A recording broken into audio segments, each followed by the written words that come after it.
Baik, assalamualaikum warahmatullahi wabarakatuh. Pada kesempatan kali ini saya akan menjelaskan tentang teori listrik. Apa sih listrik itu? Listrik adalah kondisi dari partikel subatomik tertentu seperti elektron dan proton yang menyebabkan penarikan dan penolakan gaya antara keduanya.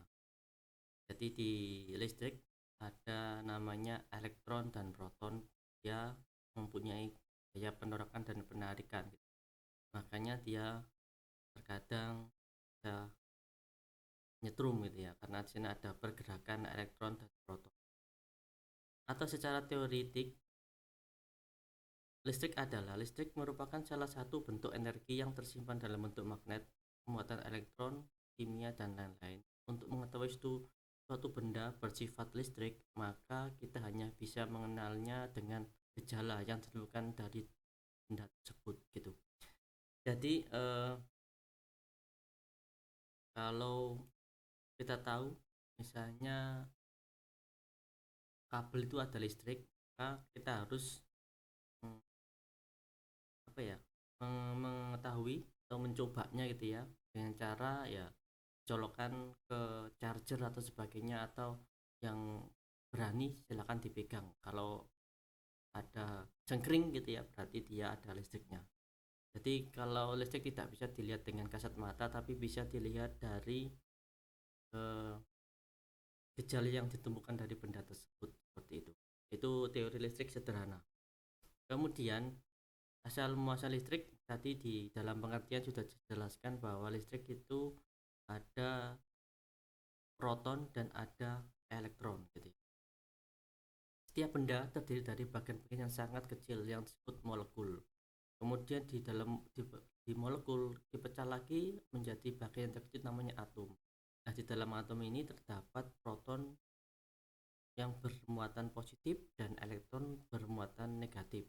Nah, eh, atom ini saling bergerak gitu ya, bergerak membuat suatu gaya magnet yang disebut listrik. Kemudian elektron ini mengandung muatan negatif dan berputar mengelilingi proton kecepatan 300 km per detik gitu ya. Tapi kita tidak bisa melihatnya ya, ini hanya gambaran secara eh, gampangnya gitu ya. Ternyata seperti itu, ada proton dan elektron. Kemudian ini ada gambaran sedikit, ini ada benda, kemudian ada molekul, kemudian ada lagi kita jadikan atom, dan di dalam atom ada namanya subatomik, dan di dalamnya ada proton dan elektron yang saling ya berputar-putar gitu ya, karena ada gayanya seperti itu.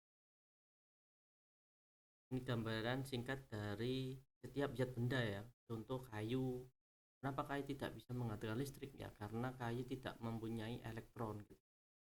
Kemudian kenapa kok besi ada bisa menyalakan listrik, karena dia ada elektron dan ada protonnya, dan dia sangat mudah sekali bergerak protonnya karena listrik, seperti itu. Ini gambaran-gambaran dari atom-atom proton dan neutronnya. Ini hal yang paling penting yang harus diketahui gitu ya. Ada macam-macam penghantar listrik. Yang pertama ada konduktor atau zat bahan yang dapat menghantarkan muatan listrik, baik berupa zat padat, cair, atau gas gitu ya. Jadi konduktor itu sebutan untuk benda-benda atau zat atau yang lain yang dia bisa menghantarkan listrik, seperti tembaga,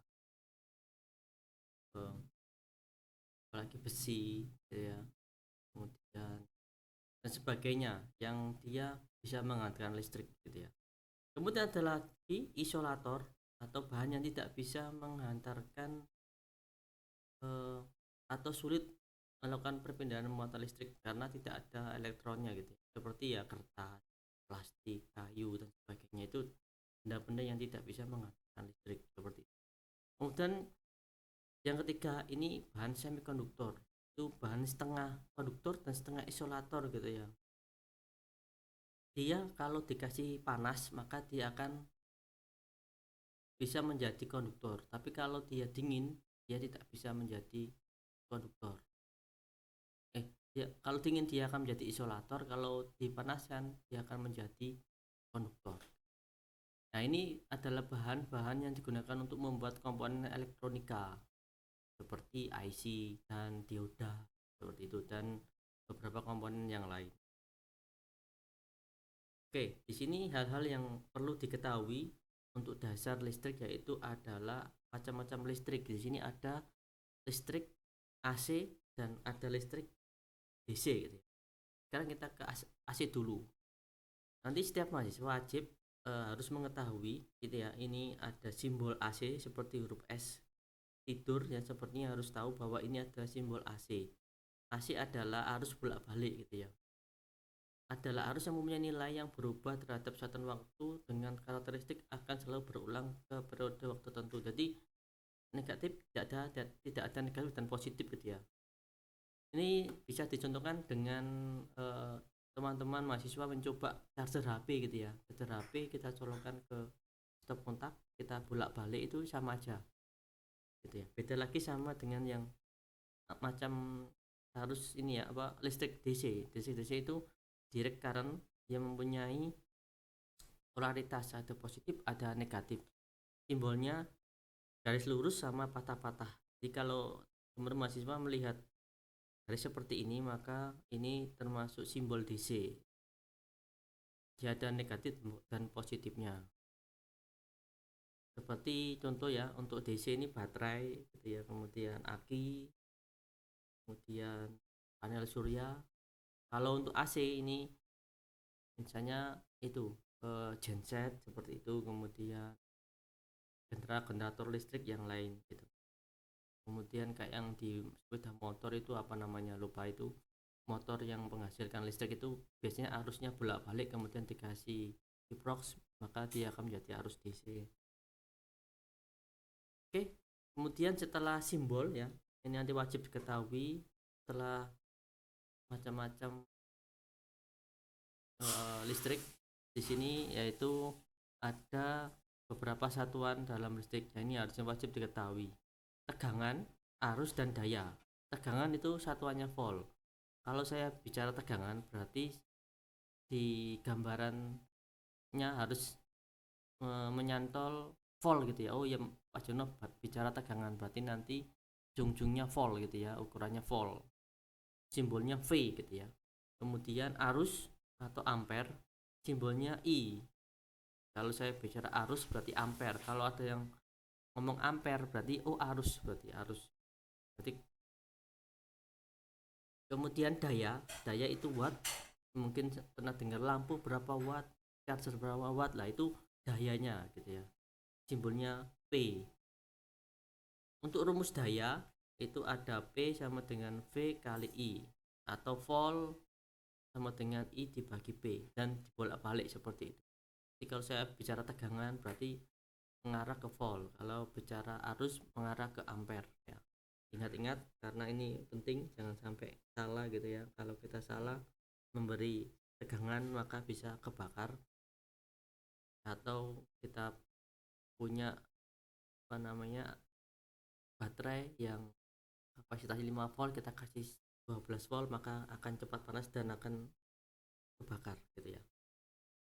Baik, selanjutnya ini ada hubungan paralel dari sumber listrik.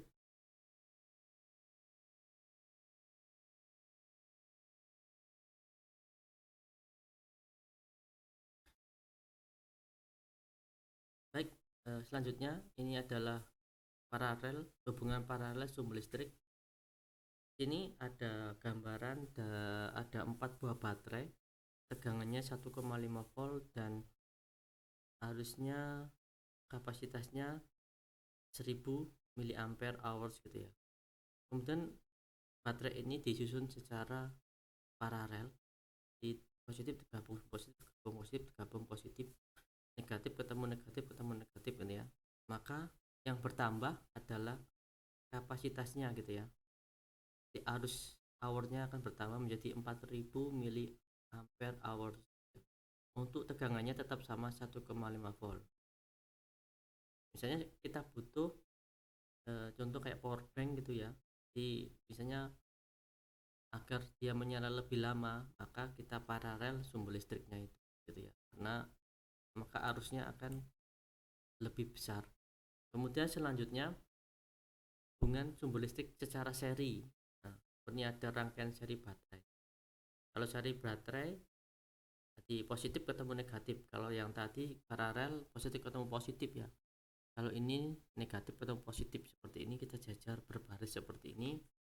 Ini yang bertambah menjadi voltnya yang akan bertambah menjadi 6 volt. Jadi 1,5 volt ditambah 1,5 volt tambah 1,5 volt tambah 1,5 volt menjadi 6 volt. Dan untuk arusnya atau kapasitasnya tetap sama, 1000 mAh ya. Jadi ini biasanya digunakan pada remote TV, mainan-mainan anak-anak yang membutuhkan tegangan 6 volt atau 9 volt atau 3 volt gitu ya. Oh, ini mudah dipahami. Kemudian untuk mengukur arus listrik, nah ini arus listrik berarti ampere. Cara mengukur ampere gitu ya. Seperti kita kalau mengukur arus ini ya berarti harus ada beban. Di sini ada avometer, probe-nya kita arahkan ke ini garis lurus sama patah-patah A gitu ya. Berarti ini digunakan untuk mengukur ampere DC. Probe merah kita kasih ke plus positif, kemudian negatif kita kasih ke beban. Jadi lampu ini adalah beban. Berapa sih beban yang dibutuhkan lampu untuk menyala gitu ya. Maka nanti bisa kelihatan seperti ini. Jadi nanti plusnya di sini, kemudian kaki negatif ke sini, dan ini ada jumper negatifnya ke sini. Maka akan keluar di sini berapa arus listrik yang dibutuhkan untuk menyalakan lampu ini gitu ya.